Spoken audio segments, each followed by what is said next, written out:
আমার একটা মনের কথা আজ তোমাদের সাথে শেয়ার করি। মনের কথাই বলতে পারো বা আমার হাসি খুশি থাকা বা ভালো থাকার কারণও বলতে পারো।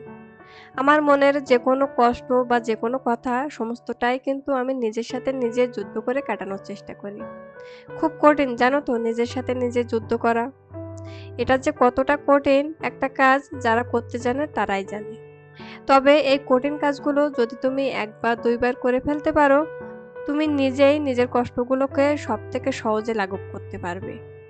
আমি দেখেছি আমি যখনই কোনো বিষয় নিয়ে কারো সাথে বেশি কথা বলতে চাই, তখনই কিছু না কিছু ভুল করে ফেলি। বিপদে পড়ে যাই। আমি ছোটবেলায় দেখতাম আমার ঠাকুমা বলতো, "শুনবে বেশি আর বলবে কম।" তুমি যখন শুনবে বেশি আর বলবে কম দুটো জিনিস হবে।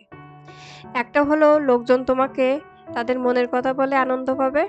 আরেকটা হলো তারা তোমাকে সবথেকে কাছের মানুষ ভাবতে শুরু করবে। তারা তোমাকে বিশ্বাস করবে, ভরসা করবে।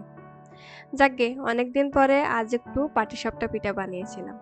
এখন যেহেতু একটু গরম পড়তে শুরু করেছে, তাও ভাবলাম কয়েকটা বানাই।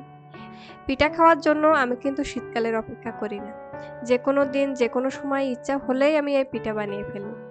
অন্য সব পিঠার থেকে এই পাটিসাপটা পিঠা বানানো কিন্তু খুবই সহজ আর খুব তাড়াতাড়ি বানিয়ে ফেলা যায়। প্রথমে পরিমাণ মতো চালের গুঁড়া, আটা, চিনি আর সামান্য একটু লবণ দিয়ে শুকনো উপকরণগুলো একসাথে মিশিয়ে নেব। তারপর অল্প অল্প জল দিয়ে একটা ব্যাটার বানিয়ে নিতে হবে। তারপর ফ্রাই প্যানে সামান্য একটু তেল গরম করে বিরাস করে নিয়েছি। এবার ১ চামচ করে ব্যাটার নিয়ে ফ্রাই প্যানে দিয়ে দেব। কিছুক্ষণ পরে ব্যাটারের উপরের দিকটা যখন একটু শুকিয়ে আসবে, তখন সন্দেশটা দিয়ে এভাবে চামচের সাহায্যে ঘুরিয়ে ঘুরিয়ে পিঠাটা বানিয়ে নেব। খুব সহজ জানো তো এই পিঠাটা বানানো। এখানে নারকেলের পুর দিয়েও কিন্তু এই পিঠাটা বানিয়ে নেওয়া যায়। সেটাও খেতে কিন্তু বেশ ভালো হয়। তোমাদের সাথে গল্প করতে করতে পিঠাগুলো বানিয়ে নিয়েছি। আমার মতো তোমাদের কার কার পিঠা খেতে পছন্দ আর আমার পাটিসাপটা পিঠাগুলো কেমন হয়েছে তোমরা কিন্তু জানিও।